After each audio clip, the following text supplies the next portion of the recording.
So welcome those of you who are here for these briefings this afternoon.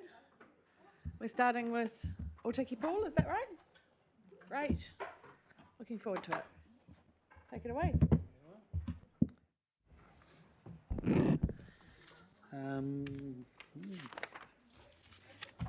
Get ready. Right. Thank you very much. So unfortunately, Mike Richardson was going to be here to present this, but he's off sick today. So I'm going to do my best to help fill in for him.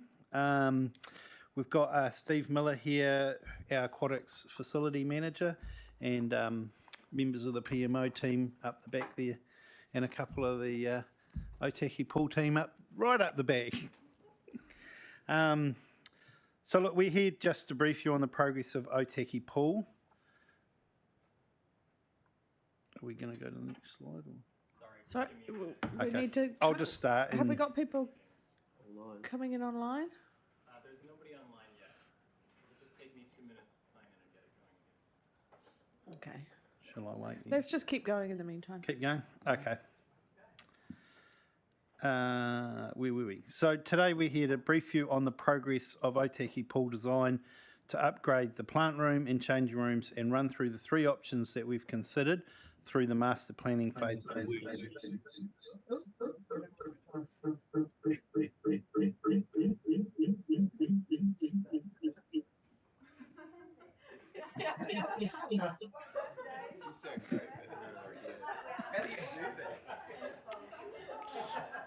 One hell of a show. Yeah, I was just trying to join on my thing, but I don't think I should do that. Okay. Okay. So just Take a bit two. Clear of... the set. Sorry. So just a bit of background information, and sorry, like I'm reading this, but it's sort of so we get it right. So Ōtaki pool was last upgraded in 2016 with upgrades to the pool hall, separation of the programs pool from the main pool, and introduction of the splash pad. The splash pad is free for the community to use and is very popular, but problematic from a water safety perspective. Upgrades to the changing amenities and changing the heat source from gas boiler to an alternative system to meet council's CO2 targets was deferred to a later date due to funding constraints and was included in the LTP 21-24. We have engaged HDT Architecture to carry out the design for the replacement and upgrading of the current changing rooms, upgrades of the existing ageing pool water services, increased facility heating, water and air efficiency, and inclusion of heat recovery. Now, just like to point out that we have investigated increasing the pool depth and separating with a fixed bulkhead at 25 metres to create a warm teaching and programs water space. But due to budget constraints and also the feedback we've received, we're not considering this option at this current time. So for those that don't know, the pool's currently 33 metres long. Yeah. Okay. What's that? 33. Picked a number. So look, we're looking for a solution. Sorry? Yeah. We're looking for a solution that's both functional and practical, that will work within the allocated budget within the current long-term plan and takes into account the impact on the users and community, especially the need to close the pool down for a period during the works. So Steve's now going to run you through the options. Great, thank you, Dave. So the options that are costed are all similar. The most impactful criteria we used in the assessment was the ability to stage works. So the staging being the changing amenities versus the plant and pool water services. And the ability to stage these works means we can reduce a closure time of 14 to 20 months down to 3 to 4 months. So that's the first point. Community feedback is we had very strong opposition from the community and club users against a closure of that length. Potentially because some of them feel their clubs literally won't survive. They won't survive an extended closure. Operating costs. So when we look at building these facilities, they have a high staff overhead. So we look at controlling staff levels. So it's a people-centered design which enables us operationally to lifeguard in the most efficient and effective way. So we assess the option for overhead recovery, being the ability to increase the revenue to offset the cost of running the pool, and then the immediate loss of revenue of an extended closure, and potentially the long-term revenue loss as we try and rebuild the patronage again. Health and safety and circulation and control are the other big issues for us in the facility. So we want to eliminate all the risks associated with the splash pad, ensuring good visibility over our hot zones, which is the spa, pool and the sauna, and good line of sight down through changing corridors down to changing rooms, and finally pedestrian control in the facility. So I'll just speak a little bit about the splash pad. So the splash pad's very popular, it's free. When it was put in, the agreement was that the community could come through the pool and use the toilets. This often leads to kids running through unsupervised as families are split up on the splash pad to go to a toilet because they're not going to walk right around the outside. So that's a real problem for us. And the spa and sauna, at the time of the design originally, there would have been a different policy, but these days you have to check those every 15 minutes, particularly a sauna. So it's important where that's located within a facility the size of Ōtaki, where we don't have massive amounts of staff operating it on a day-to-day basis. Emissions, one of the driving forces for this project at the start was to meet our zero carbon goals of 2025. So really we were looking to build an appropriate building envelope, renewable energy source and energy efficient plant and equipment. The plant and equipment's all 50 years old, with the exception of the new plant room, which will remain for the toddler's pool, the last piece of work. The building envelope you can see in that photo, because that's existing, the two changing rooms, the plant room in the middle, and that little building to the left is actually the staff room. So those are still remaining from stage one works. So if we just, yeah. And up stage one ignored that work to upgrade it at the time. 2016. It's 2016, yeah. That we had quite a debate at the time, affordability and the cost of doing everything, and the decision was made to break it into stages, and it's that wasn't included. Yeah. Thanks, Sean.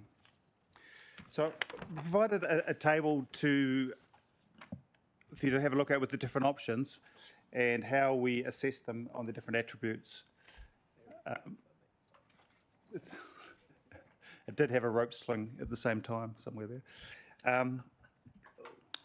So maybe if we could move to the first option that we looked at was this option here, option one, which was basically demolishing the west of the main building and rebuilding in the same location, all in one stage. So you have, this is a new plant room. This would be the new plant room. The plant room is currently located here, so we'd have to have an extended closure to rebuild the changing amenities, all the family amenities and accessible amenities. The other challenge we have with this design is it doesn't meet accessible codes. There's a floor level difference on this line here, shaking hand, which means we'd have to lower the whole floor to basically build an accessible facility. We can't do it with the height that's required. So there's risks around all the services that are already inlaid there. So after a period of time, we just dismissed that. We have moved the pool store, which the canoe polo currently occupies in a space here. We've moved that to the western end of the building, and we had the community room replacing the staff room and moving the staff amenities. So that was our first cut when we started looking at this. Then we basically, for these reasons, basically there's no staging, so we're 14 to 20 months closed. Lost revenue in 12 months alone is 270K, so it could be anywhere between 270 and half a million, depending how long the project goes. And it's really unclear to us how long it would take to build the patronage back up to even get back to 270 after a closure of that length. The clubs and user groups we've talked about, they are in some doubt whether they would last that long. Potentially you're talking Titans, Canoe Polo. The surf club, I would imagine, would be okay, but they would have to move much of their winter training to another venue to be able to stay in there. It's more than that, I guess. Some of you may have seen Shelley's presentation about how well Co-order's doing and the engagement of the local community up there. We're 38% ahead of attendance we've had in the past, and a closure of this nature would just absolutely kill that work that's been done. Water safety programs, you'd have a couple of years without kids having any access to decent water safety programs. It doesn't fix our problem with the controlled access from the splash pad, and the community room is somewhat disconnected from the rest of the facility and the splash pad and the park. So it was less than ideal for us. So we went and looked at option 2, which was it had a greater emphasis on the ability to stage the works.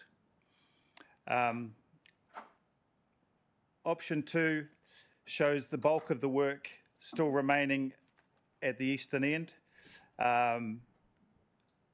We still end up losing some car parks. We still end up having to relocate the plant room.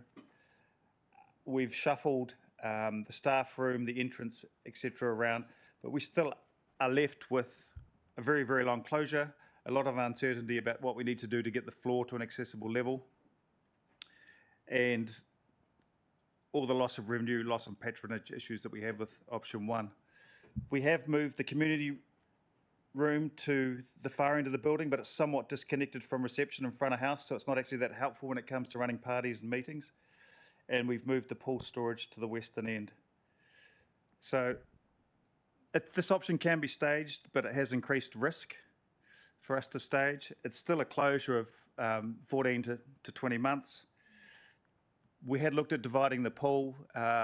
It's not budgeted. We estimated it would be 1.2 million to probably just divide the pool and bring it to a height where it actually can be dived into, so suitable for a swim club for actual diving. It's slightly too shallow currently. Same issue with the clubs, recovery. Same issue with the water safety. Another negative for us is this is our main lifeguard station here during not too busy times because we can supervise all the pools. If we go to this option, we've got an issue with the hot zone down here, so that will change operationally and incur an overhead that's not necessarily required if we design a bit better. So we moved on to option 3. So option 3, we've taken out the division of the pool. We've looked at a greenfield development on the western end with all our accessible changing, a front of house, a shop, a multi-purpose room that can be divided into 2, so we can run 2 birthday parties, or we can run other meetings or fitness classes, smaller fitness classes. That would be stage 1 of the work. Stage 2 would then be revisiting the plant room end, which doesn't require any floor changes because we're not making it accessible to the public. So we'd stage the works at this end first, and then move through to do the pool services work at the other end. We would put a pool storeroom at this end, so it's easier for the canoe polo guys to bring their kayaks in and through, do the cleaning and treatment process and through into the pool rather than bringing it through reception, etc., as they have to currently. It provides us with a changing space for the school, so large school groups when they come in can change there without necessarily disrupting all the users in the public spaces. brief them there. And it gives us the opportunity to have a staff room and a first aid room and a pool control room down where most of the action actually happens for the pool supervision. So the benefits for us are staging, front of house, changing, and then the plant and heating. So the closure is estimated at 3 to 4 months. Revenue impact, $70,000 to $90,000 with, rather than a negative afterwards, probably more of a positive as people are excited about such a short-term closure and improvement. It's an optimum setup for us for health and safety, pool supervision and pedestrian control. There's a little bathroom in here which will look after the splash pad.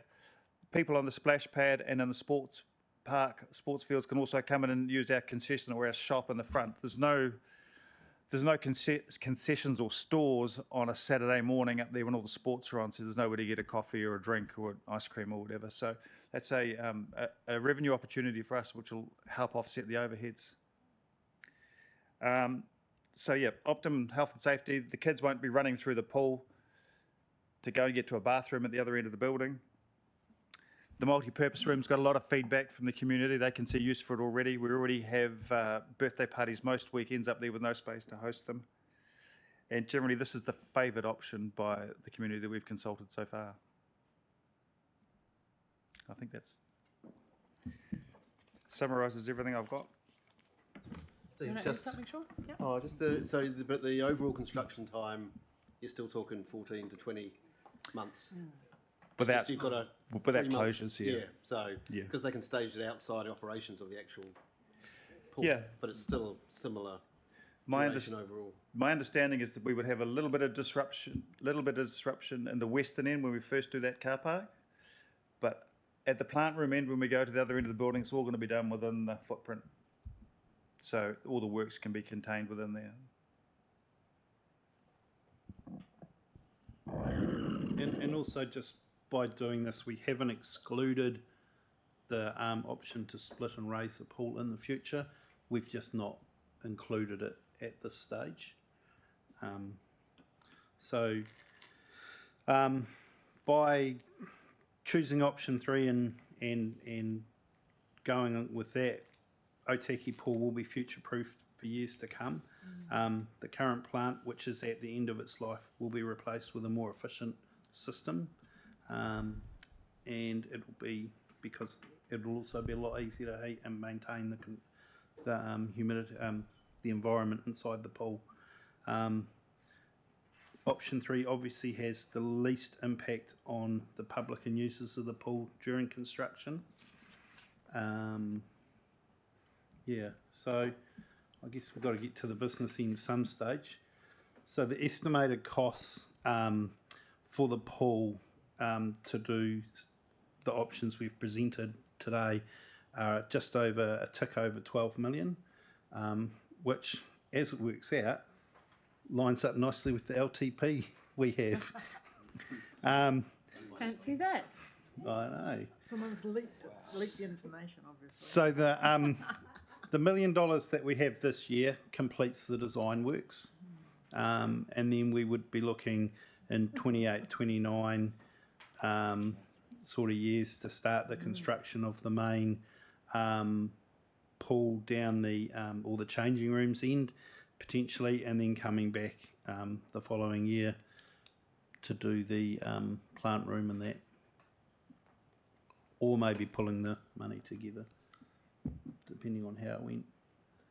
Yeah, it's probably, I mean, that spread is a bit of a function of the LTP in terms of the overall this finance policy in terms of timing, and it might be more realistic over 22 months in terms of construction rather than taking it over 36. So that we look to move that around potentially as we get closer to the delivery. It wouldn't take you 3.5 years to finish the project. So does anybody have any questions? Okay. So they all cost 12 million? The price, so option 3 we have had priced up by an independent quantity surveyor so not working for HTT, independent, that we've engaged, and they did that in July 2024, and that was the cost that we came up with. The other two costs, the other two options we have costed previously, and the QS said that they would come out at today's rates because they were costed as we went as opposed to now, so we didn't want to go back and revisit those costings, but all three, the QS said, would come in around the $12 million mark. Liz? Oh, that was going to be my question. How does this stack up Okay, cost-wise? so asked and Yeah. answered. Great. Or Anything just one more question Yep. in terms of the dividing off the pool.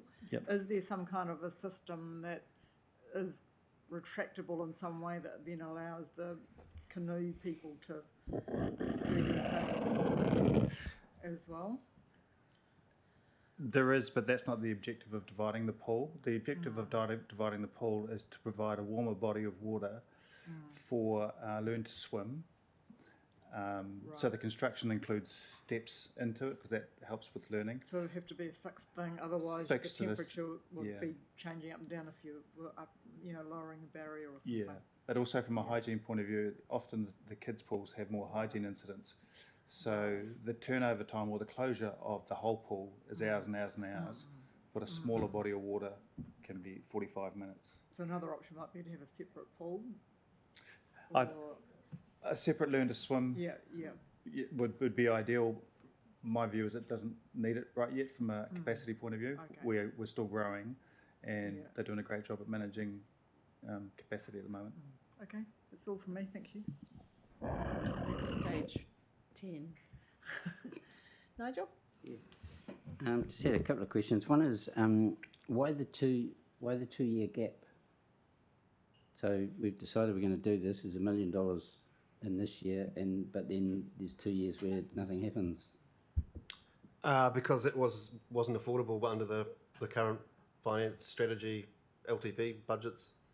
So at the moment you have the Waikanae Library, you have those 3 years have significant projects in there already, and to sit within the cap that we agreed in terms of capital expenditure to deliver on the finance strategy, it just wasn't affordable to do the pool in that time frame, as well as everything else that we wanted to do. Okay. And what's escalation? I know what escalation is, but it might have a specific meaning here.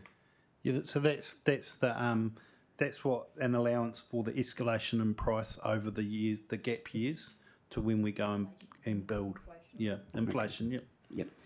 And as I have raised before, contingencies. I'm never comfortable with those because contingencies is just like here's an extra 11% profit. Because No, they always that's- get taken up. I think we've No. had this conversation before. Yeah, well, we'll keep having it as long as they keep appearing because it's it's 1.3 million. You have to put contingencies Yeah. in. You- Every project has contingencies. We can't avoid it. I know you don't like it. There's lots of things that are standard think we should normal move practice on. that when So- they get challenged, that sometimes they get changed. Maybe we can finally solve this. Maybe So- there's a reason. So at this stage, we're in concept design. So that contingencies, as the design gets more and more developed, that contingency will come down, and the actual construction costs will probably go up. Yeah. So that contingency is to cover the fact that we haven't got a detailed design yet. Cool. See, an explanation. That's all really good. that's required. That's really good. And the last bit for me is the consultant consent fees, which is 1.65. Yes. How much of that is consent? The reason I ask that is because that's revenue back to council, right? It's the same thing as KCDC overheads. These are revenue back against the project. There's building consent and resource consent fees in that. And my understanding of the building consents is we don't get all that money. It goes to MB Brands, and MB. The levy building consent for Paikokariki seawall was, I think, about $120,000. Yeah. The council of that got maybe it was 25, 30. Oh, right, The rest of okay. it goes to those levies. So the fee is based on the overall cost of the project, and it certainly surprised me. A big chunk of it goes to fund the levies and not to fund to cover our costs, or we get those costs covered. But that's the scale of difference.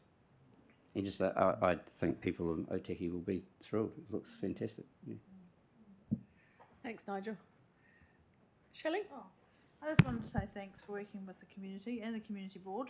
And yes, it's a very dear asset in our town, and the least amount of time that it can be closed, the better, because it is very treasured by our community. And yeah, we're looking forward to it. Exciting. Jocelyn? Yeah, thank you. So I have a question. So given this is obviously a large amount of money that's been invested into this building, I'm just wondering what renewable energy sources are being used in here, given that it's my understanding previously that there was heat exchanges in there, or I suppose heating the water and also the heat exchanges in terms of the air, increasing the temperature of the water. Yeah, just so currently it's a very old plant. You might be referring to Coastlands Aquatic Centre where we have a heat recovery system which was put in. So Yeah, well, there was a system that was taken from that pool and given to the Ōtaki College a few years ago. there was, looking back, there was a solar system. Yes. But yes. when they did the new construction, they wouldn't warranty the roof with it going back on. Right. So we've done some reports on energy sources. It's yet to be determined, but at the moment we're leaning towards air source heat pumps. So what would be the energy source for those? Electricity. It's going to require some infrastructure upgrades, but So you can't. There's no way that you could look at solar. Well, you probably could look at solar, but in terms of being feasible, in terms of solar and/or wind options. I think you probably need to get an expert. But from what I know about it, no.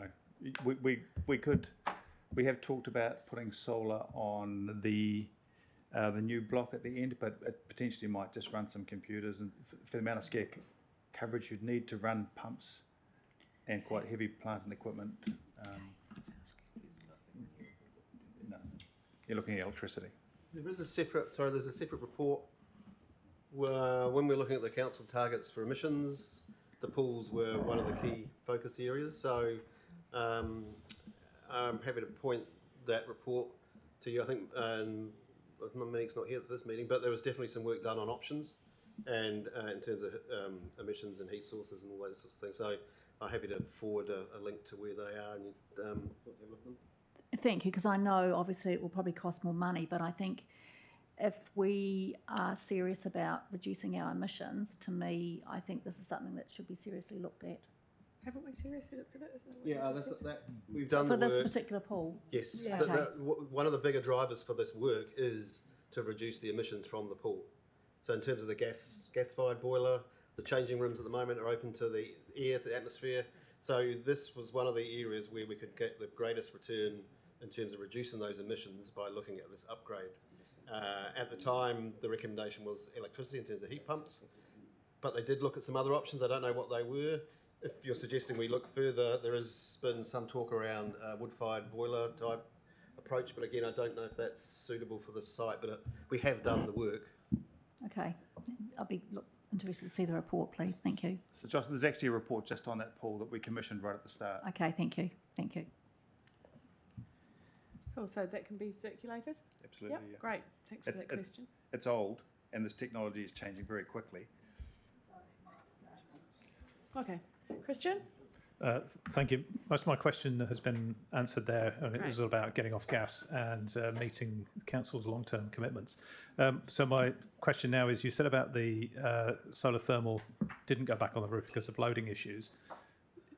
Does that rule out putting PV on the main roof as well? And if so, is there any room for ground mount solar there and perhaps a battery? I think so. We did a report on this in 2020, 21.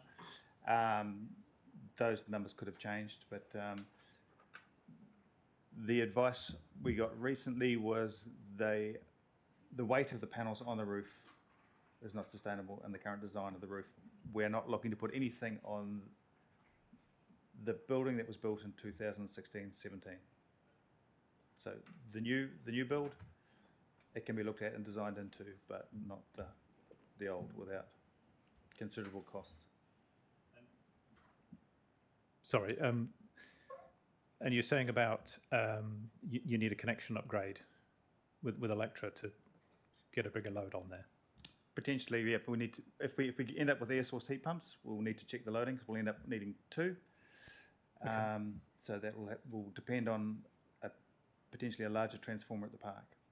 Okay, I'm sure your total cost of ownership will be cheaper in the, over the life of the building with. Yeah. Thank you. Lynn? It's probably down the rabbit hole, but I see 84% of New Zealand's energy is generated from renewable sources, hydro, geothermal or wind. So electricity would be the most renewable source we could possibly use to power our heat, I would think. Unless you put a nuclear system. Yeah, or burn rubbish in a big rubbish burn thing, which is they do in Europe. I'm assuming, just to Nigel's question really, that the consent, because the consent, the resource consent and consents would be, we wouldn't do them in-house, they'd go out to the consultants, bearing in mind 80% of our consents are done off-site. And processing the consent Yeah. itself. But that decision's made by the consenting Yep. team depending on workload at the time, so they might give it to an external, they might do it internally, but some of the larger structural stuff, I think we might go external in terms of that skill and expertise, but Yep. I don't know. So just one last question. So the ratepayers on our big pool here at Kapiti, Papram, the ratepayers subsidise each ticket by a certain amount. Is that is there a same? Is that right or not? How does that work? Or is that urban myth? No, I don't think we fully cost recover all of the charges. And I don't think it's ward based either in terms of that. I'd have to check. I think it's the general rate across the entire district. Do we know what that would look like if it came on a budget or no? I couldn't tell you today, but Okay. I'm sure if Mark or one of his team could get you the information. Not major, just a question. Thank you. Looks like a wonderful Be project. somewhere in our fees and charges paper that came during the long-term Yeah. plan, but I don't recall. It's quite, but from memory, it's quite heavily subsidised. Yeah. And from Uh, memory, it's a district-wide charge for pools. Because Looks- everybody's got a pool they can get to, is the idea. Yeah. Yeah. Looks like a wonderful project too, by the way. I Yeah, think it's it's really fantastic good, for Ōtaki. I can probably add to that. So our, and it seems to be measured differently by different councils, because we share our costs and overheads through some of the councils. Our current policy is to recover 25% of overhead. Ōtaki, the best model for it is probably Waikanae Pool, because it's the cheapest asset to maintain, and it's very busy for the hours that it's open. So we have one policy across council, and it's not measured individually by the pools. Great. I'm not seeing any more questions. I think that's a reflection of the thorough work that was done to get us to this point. It looks like a really solid plan and prepares for the growth that's coming to in Ōtaki as well. So very important to be doing it. Oh, the only message we've got is, pull that stuff ahead 2 years if we can find the money. Yeah, so there's a paper coming up next Thursday, Fantastic. and you can debate that then. No, I don't think we ought to be debating that. No. All right. Thank you very much, everybody. Thank you. Thank you very much. Great piece of work. So I'd quite like to move on to the Kotahitanga board stuff. Do we have the people we need here for that, or can they come? Chris is here. Can you hold the